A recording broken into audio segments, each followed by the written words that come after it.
Welcome back, Cyber Explorers. It's Alfie, and in this video we'll explore together with this step-by-step guide, how to show or hide protected operating system files in Windows 11. So without further ado, let's get right into it.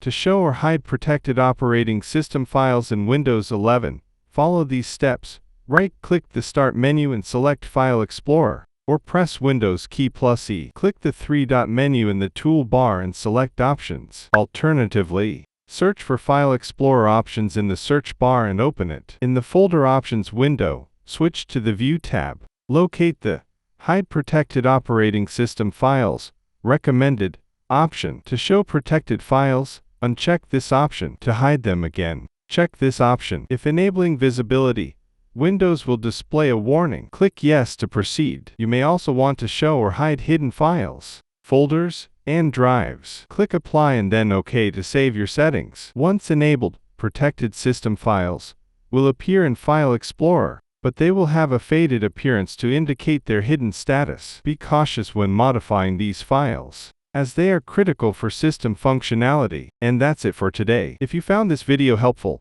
please give it a thumbs up. Consider subscribing, and don't forget to activate the notification bell so you won't miss out on any new uploads. Thank you for watching. Until next time, see you later.